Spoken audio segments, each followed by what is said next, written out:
Hello students, आज discuss करेंगे drug metabolism, जिसको कि बायो ट्रांसफॉर्मेशन या जीनोबायोटिक मेटाबॉलिज्म भी कहा जाता है। अब मेटाबॉलिज्म क्या है? मेटाबॉलिज्म में मतलब ये है कि जो भी ड्रग बॉडी में आ रही है उसको इस तरह से रिएक्शंस उसके कराए जाते हैं, सिंपलर मॉलिक्यूल उनसे बनाए जाते हैं ताकि वो आसानी से बॉडी से एक्सक्रीट कर दिया जा सके। चाहे वो यूरिन के थ्रू एक्सक्रीशन हो, चाहे वो फीसस के थ्रू हो बिलियरी सिस्टम के द्वारा, चाहे वो पर्सपिरेशन से हो, चाहे वो रेस्पिरेशन के थ्रू हो रहा हो, और किसी भी तरीके से उसको आसानी से बॉडी से बाहर निकाला जा सके। अब बायो ट्रांसफॉर्मेशन या मेटाबॉलिज्म में होता क्या है कि जो भी ड्रग जो कि नॉन पोलर है और लिपिड सॉल्युबल है, उसको नॉन पोलर और लिपिड इनसॉल्युबल बनाया जाता है। जब तक ड्रग नॉन पोलर रहेगी तब तक उसकी लिपिड सॉल्युबिलिटी ज़्यादा रहेगी। तो नॉन पोलर ड्रग को पोलर ड्रग में कन्वर्ट किया जाता है, जिससे कि उसकी लिपिड सॉल्युबिलिटी घट जाती है। जब लिपिड सॉल्युबिलिटी घटेगी और सब्सटेंस जो है वो पोलर हो जाएगा तो वाटर में सॉल्युबल होगा। जब वाटर में उसकी सॉल्युबिलिटी बढ़ेगी तो वो आसानी से एक्सक्रीट कर दिया जाता है। इसी वजह से जो भी मेटाबोलाइट्स हैं वो पोलर और लिपिड इनसॉल्युबल बनाए जाते हैं ताकि वो वाटर सॉल्युबल बने रहें और बॉडी से उनको निकाला जा सके। ड्रग मेटाबॉलिज्म के लिए एक और टर्म मैंने लिया जीनोबायोटिक मेटाबॉलिज्म। जीनोबायोटिक मेटाबॉलिज्म, जीनोस से मतलब है कि स्ट्रेंजर या फॉरेन, और बायोटिक से मतलब है बायोलॉजिकल सिस्टम से। तो जो भी फॉरेन ड्रग आ रही है उसका मेटाबॉलिज्म वो जीनोबायोटिक मेटाबॉलिज्म कहा जाएगा। यूजुअली ड्रग्स वगैरह के मेटाबॉलिज्म के लिए जीनोबायोटिक मेटाबॉलिज्म टर्म इस्तेमाल किया जाता है, और बायो ट्रांसफॉर्मेशन प्रिसाइजली इस्तेमाल किया जाता है जो कि हमारे इंडोजीनस केमिकल्स बन रहे हैं, एंजाइम्स हुए, हार्मोन्स हुए, उनका कैसे मेटाबॉलिज्म हो रहा है, उसके लिए बायो ट्रांसफॉर्मेशन टर्म यूज़ किया जाता है। ठीक, अब बायो ट्रांसफॉर्मेशन या मेटाबॉलिज्म में होता क्या क्या है? एक्टिव ड्रग है और एक्टिव ड्रग से इनएक्टिव मेटाबोलाइट बन रहा है। मतलब ड्रग एक्टिव हमने एडमिनिस्टर किया किसी पेशेंट को, वो उसका मेटाबॉलिज्म होगा। मेटाबॉलिज्म होने के बाद वो इनएक्टिव हो जाएगा और एक्सक्रीट कर दिया जाएगा। इसमें एग्जांपल है आपका फिनोबार्बिटोल, मॉर्फिन, क्लोरामफेनिकोल। दूसरा तरीका है एक्टिव ड्रग एक्टिव मेटाबोलाइट, यानी कि दोनों ही एक्टिव हैं, मेटाबोलाइट भी एक्टिव है और ड्रग भी एक्टिव है। जैसे कि फिनेसेटिन। अब फिनेसेटिन जो है एनएसआईडी ड्रग है। जब ये मेटाबॉलिज्म इसका होता है तो पैरासीटामॉल में कन्वर्ट हो जाती है। पैरासीटामॉल भी एक्टिव है। तो यहाँ आप देख सकते हैं कि ड्रग भी और उसका मेटाबोलाइट भी दोनों ही एक्टिव हैं। और फिर इनएक्टिव ड्रग से एक्टिव मेटाबोलाइट भी बनता है, जैसे लीवोडोपा हुआ या T3 से T4 हार्मोन का बनना हुआ। ये क्या है? एक तरह से प्रो ड्रग हैं, यानी कि ये पहले तो इनएक्टिव हैं, लेकिन बॉडी में जब इनका मेटाबॉलिज्म होगा तब ये एक्टिव होंगे। प्रो ड्रग का कॉन्सेप्ट अल्बर्ट ने दिया था 1958 में। इसका मतलब ये है कि जो इनएक्टिव ड्रग है वो कन्वर्ट किया जाता है एक्टिव मेटाबोलाइट में और फिर वो एक्शन देता है। कई बार प्रो ड्रग बनाने की ज़रूरत इसलिए पड़ती है कि जो एक्टिव ड्रग है उसका एब्जॉर्प्शन सही नहीं है, या उसकी टॉक्सिसिटी ज़्यादा है, या उसका टेस्ट अच्छा नहीं है, अनप्लीजेंट टेस्ट है, या जल्दी इनएक्टिवेट हो जा रही है। तो इन वजहों से प्रो ड्रग बनाया जाता है ताकि ड्रग को सफिशिएंट प्रोटेक्शन दी जा सके, जिससे कि वो बॉडी में एक रीज़नेबल टाइम तक उसका ड्यूरेशन ऑफ एक्शन बना रहे। तो प्रो ड्रग बनाने के एडवांटेजेस क्या क्या हैं? एब्जॉर्प्शन बढ़ता है, अनप्लीजेंट टेस्ट को मास्क किया जाता है, टॉक्सिसिटी जो है वो घटाई जा सकती है, और ड्रग का मेटाबॉलिक इनएक्टिवेशन कम किया जा सकता है। ड्रग की केमिकल स्टेबिलिटी को बढ़ाई जा सकती है। मतलब कुछ ड्रग्स हैं जो कि केमिकली अनस्टेबल हैं, लेकिन उनका जब प्रोडक्ट बना देते हैं तो स्टेबल हो जाती हैं। या ड्रग का ड्यूरेशन ऑफ एक्शन जो है उसको कम या ज़्यादा करना हो तो इन केसेस में प्रोडक्ट्स बनाए जाते हैं। अब वापस आते हैं मेटाबॉलिज्म पे। मेटाबॉलिज्म के दो फेजेस हैं, फेज़ 1 और फेज़ 2। फेज़ 1 में फंक्शनलाइजेशन रिएक्शंस होते हैं। इसमें यूजुअली क्या होता है कि कुछ जो फंक्शनल ग्रुप्स जो हैं वो ड्रग में इंट्रोड्यूस किए जाते हैं, जैसे हाइड्रोक्सिल हुआ, अमाइनो हुआ, सल्फाइड्रिल हुआ। इस तरह के फंक्शनल ग्रुप्स जो है वो ड्रग में इंट्रोड्यूस किए जाते हैं, या ड्रग में अगर पहले से हैं तो उनको अनमास्क कर दिया जाता है। कई बार क्या होता है कि कुछ फंक्शनल ग्रुप्स हैं वो उनको या तो कन्वर्ट किया जाता है दूसरे फंक्शनल ग्रुप्स को, जैसे हाइड्रोक्सी को हाइड्रोक्सिल कार्बोक्सिलिक में कन्वर्ट कर दिया, या कीटो ग्रुप है तो उसको हाइड्रोक्सिल में कन्वर्ट कर दिया। तो इस तरह से या कोई फंक्शनल ग्रुप है जो कि रिएक्शन में इन्वॉल्व नहीं हो रहा है तो उसको अनमास्क किया जाता है ताकि वो रिएक्शन में इन्वॉल्व हो सके। तो फेज़ 1 में क्या होता है, सिंपल रिएक्शन होता है, सिंथेटिक रिएक्शन नहीं है यहाँ पे। फंक्शन क्या है तो ड्रग में फंक्शनल ग्रुप इंट्रोड्यूस किया जाता है, या अगर ड्रग में पहले से फंक्शनल ग्रुप है तो उसको अनमास्क किया जाता है और एक्टिव बनाया जाता है। ये तो हुआ फेज़ 1 में। फेज़ 2 में जो रिएक्शंस हैं वो कंजुगेशन रिएक्शंस हैं। अब इसमें क्या होता है कि कुछ जो इंडोजिनस केमिकल्स हैं, जैसे छोटे केमिकल्स जो कि पोलैरिटी इंट्रोड्यूस करते हैं मॉलिक्यूल को, जैसे ग्लूकुरोनिक एसिड, सल्फेट, एसीटेट, इस तरह के जो इंडोजिनस केमिकल हैं इनका कंजुगेशन कराया जाता है पेरेंट मॉलिक्यूल के किसी फंक्शनल ग्रुप के साथ, जिस ड्रग का मेटाबॉलिज्म होना है उसके किसी फंक्शनल ग्रुप के साथ, या फेज़ 1 से जो मेटाबोलाइट निकल के आया उसके साथ कोवैलेंट बॉन्ड बना दिया जाता है। ये होता है कंजुगेशन रिएक्शन। ठीक, कंजुगेशन रिएक्शन में क्या होता है, जो फेज़ 1 का मेटाबोलाइट आया उसके साथ या जो ड्रग है ड्रग के किसी फंक्शनल ग्रुप के साथ कोवैलेंट बॉन्ड बनता है। कौन बनाता है कोवैलेंट बॉन्ड? इंडोजिनस केमिकल जैसे कि ग्लूकुरोनिक एसिड, सल्फेट, एसीटेट, अमाइनो, ये सब मिलके इनमें से कोई बनाता है, जिसकी वजह से ड्रग जो है वो पोलर हो जाती है और वाटर सॉल्युबिलिटी उसकी बढ़ती है। तो 2 फेजेस हैं। ये है मेटाबॉलिज्म के फेजेस एक चार्ट के फॉर्म में। जैसे फेज़ 1 में देखिए हाइड्रोलाइटिक रिएक्शंस हैं, जिसमें कि एस्टर्स, अमाइड्स, एपॉक्साइड्स ये सब इंट्रोड्यूस किए जाते हैं, या ऑक्सीडेशन रिएक्शंस हैं, ऑक्सीडेशन कराया जाता है, या रिडक्शन रिएक्शंस हैं फेज़ 1 में। और फेज़ 2 में सिर्फ कौन से रिएक्शंस हैं? कंजुगेशन रिएक्शन, जिनमें कि ग्लूकुरोनिक एसिड जोड़ा जा रहा है, या सल्फेट, ग्लाइसिन, या दूसरे अमाइनो एसिड जोड़ दिए जा रहे हैं, या ग्लूटाथायोन जोड़ दिया जा रहा है, मरकैप्टोप्यूरिक एसिड जोड़ दिया जा रहा है, या स्टाइलेशन या मेथाइलेशन हो रहा है ड्रग का। यही फेजेस को एक एक करके डिटेल में पढ़ेंगे यहाँ पे हम लोग। फेज़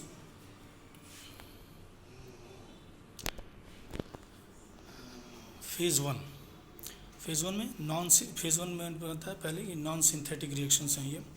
इसमें पहला रिएक्शन टाइप है ऑक्सीडेशन। इसमें क्या हो रहा है? एडिशन ऑफ ऑक्सीडेशन या नेगेटिवली चार्ज रेडिकल। जो ड्रग है उसमें ऑक्सीजन को या तो जोड़ा जा रहा है या कोई नेगेटिवली चार्ज्ड मॉलिक्यूल जोड़ा जा रहा है, या फिर ड्रग से हाइड्रोजन को निकाला जा रहा है या पॉजिटिवली चार्ज रेडिकल को निकाला जा रहा है। ये दोनों ही का तरीके करेंगे तो भी ऑक्सीडेशन होगा। ये जो रिएक्शन है ऑक्सीडेशन के, इनको कैरी आउट करने के लिए एक सेट ऑफ एंजाइम्स की ज़रूरत पड़ती है। एक जो ऑक्सीडेशन रिएक्शन है ये मोनो ऑक्सीजनेज एंजाइम्स का ग्रुप होता है लीवर में, उनमें से कोई एंजाइम कैरी आउट करता है।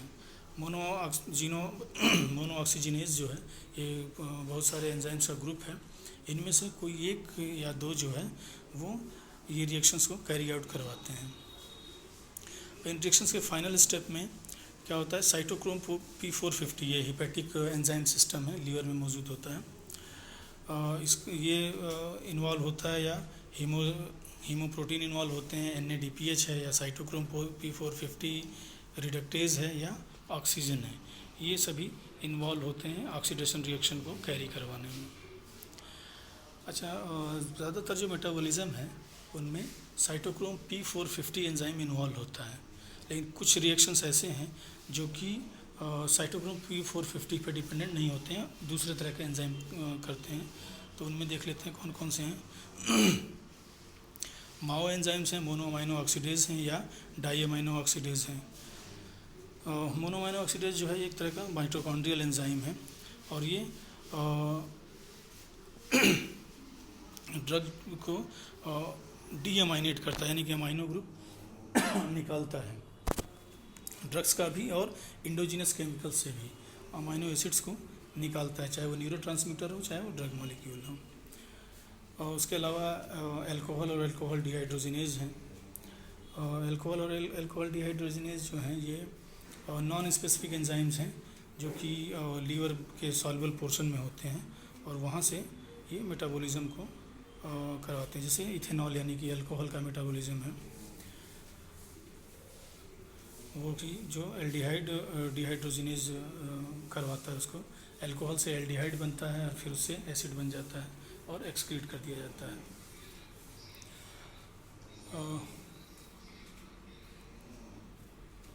अल्कोहल का आपको मेटाबॉलिज्म बताता हूँ मैं। अल्कोहल के मेटाबॉलिज्म, ये अल्कोहल है इथेनॉल। जब इथेनॉल का मेटाबॉलिज्म होता है एल्डिहाइड डिहाइड्रोजिनेज इसको कन्वर्ट कर देता है एसिटल्डिहाइड में, और ये एसिटल्डिहाइड फिर आगे एसिटिक एसिड में कन्वर्ट हो जाता है और ये एसिटिक एसिड एक्सक्रीट कर दी जाती है बॉडी से। ठीक, अब आपने देखा होगा कि लीकर की वजह से पॉइजनिंग के केसेस आते हैं कि अल्कोहल की वजह से, अल्कोहल पॉइजनिंग की वजह से किसी की डेथ हो गई या किसी की आंखें चली गई, इस तरह की न्यूज़ अक्सर आती रहती है। वो होता क्यों है? क्योंकि कई बार लोग जो है जो बनाते हैं, जो अलग अलग जगहों पे जो गैर कानूनी तौर पे जो इसका अल्कोहल बनाते हैं, बनाने के बाद बेचते हैं, उसमें उनका बनाने का प्रोसीजर जो है बहुत अच्छा तो होता नहीं है। तो कई बार इथाइल अल्कोहल की जगह मिथाइल अल्कोहल बनने लगती है।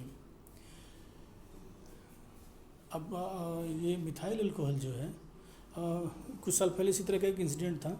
मिथाइल अल्कोहल ले जा रहा ट्रक जो है वो बाराबंकी में कहीं पलट गया था, टैंकर।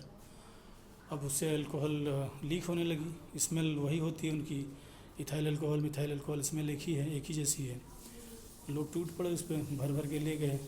उसमें कई सारे लोग मारे गए, कई लोगों की आंखों की रोशनी गई। अब यहाँ चक्कर मेटाबॉलिज्म का ही है।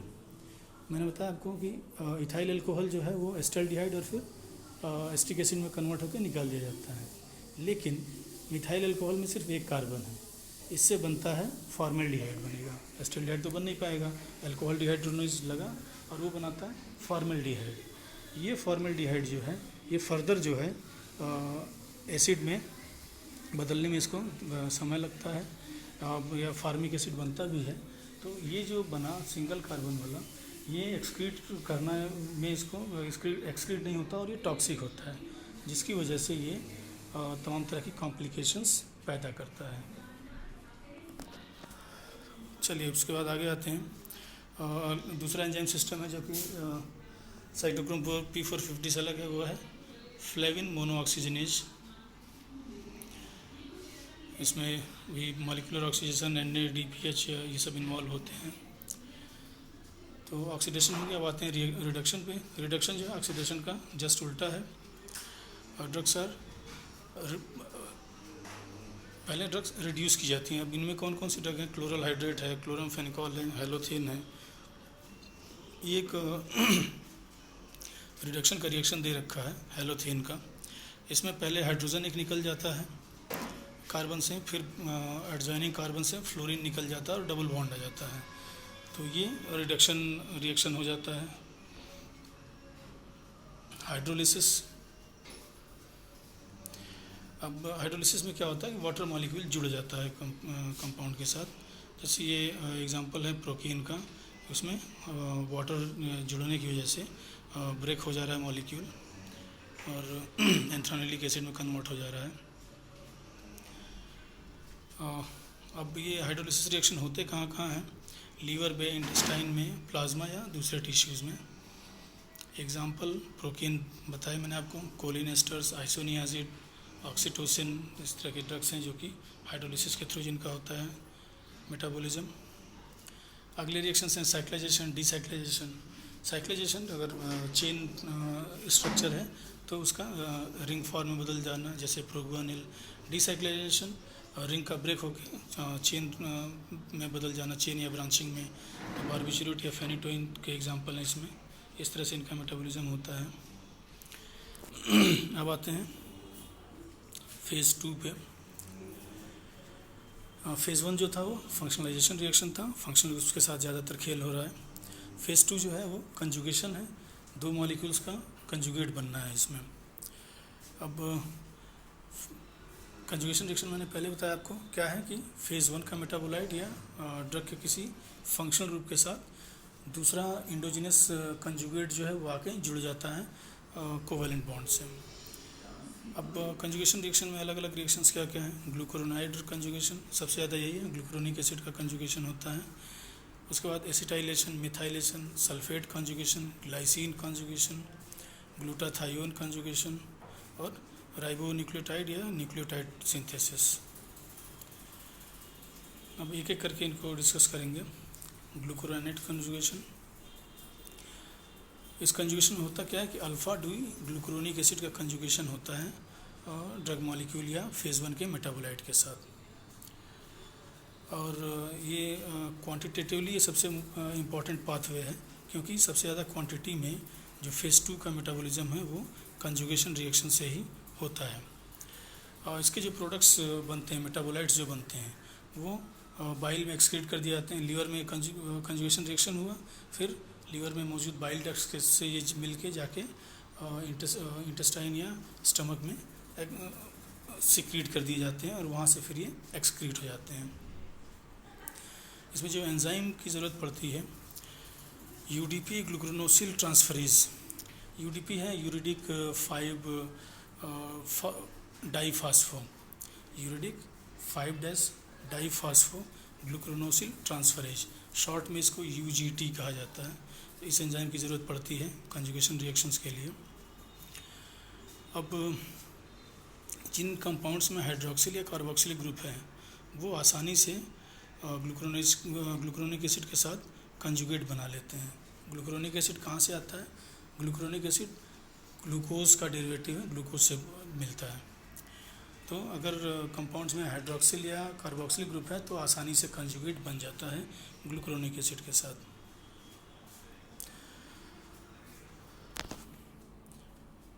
अच्छा, इंट्रोहेपेटिक साइक्लाइजेशन होता है। इंट्रोहेपेटिक साइक्लाइजेशन में होगा क्या कि कंजुगेशन रिएक्शन हुआ लीवर में, लीवर से बाइल डक्ट्स के साथ वो आ गया इंटेस्टाइन में। अब यहाँ पे जो गट ग्लूकुरोनाइडेज हैं ये उसको उनका इसके साथ रिएक्शन होगा और फिर ये वापस रीअब्जॉर्ब होकर ब्लड में जाएंगे, ब्लड से वापस लीवर में आ जाएंगे, फिर वहाँ पे कंजुगेशन रिएक्शन होगा, फिर ये सिक्रीट किए जाएंगे। तो ये जो साइकिल भी चलती है। जी, ड्रग और ग्लूकुरोनाइड जो हैं वो एक्सक्रीट किए जाते हैं बाइल के साथ, और गट में जो है गट में आते हैं, गट में ये हाइड्रोलाइज किए जाते हैं और फिर रीअब्जॉर्ब हो जाते हैं। हाइड्रोलाइज होएंगे, हाइड्रोलाइज होके फिर वापस रीअब्जॉर्ब हो जाते हैं। तो इस रीसाइक्लिंग की वजह से क्या होता है कि जो ड्रग है उसका एक्शन जो हमें प्रोलॉन्ग एक्शन मिलता है। ड्रग कंजुगेट बना, गट में आया, कंजुगेट ब्रेक हुआ, हाइड्रोलाइज हुआ और लिपिड सॉल्युबल हो गया, वापस रीअब्जॉर्ब हुआ, फिर लीवर में गया, फिर वही काम हुआ, इस तरह से चलता रहता है। तो जो ड्रग का क्लियरेंस है बॉडी से वो धीमा हो जाता है, जिसकी वजह से एक्शन जो है वो प्रोलॉन्ग होता है। और साइक्लाइजेशन में जिन ड्रग्स का एक्शन प्रोलॉन्ग होता है उनमें फेनोल्फथलीन है, ओरल कॉन्ट्रासेप्टिव्स हैं, और बाकी ग्लूकुरोनाइड कंजुगेशन में जो और ड्रग्स हैं वो हैं chloramphenicol, aspirin, phenacetin, morphine, metronidazole, ये सब का साइक्लाइजेशन चलता रहता है, जिसकी वजह से रिएक्शन जो है वो ड्यूरेशन ऑफ एक्शन वो बढ़ता है। फ़िलहाल आज के लिए इतना पढ़िए, बचा हुआ इसका फिर कल पोस्ट किया जाएगा।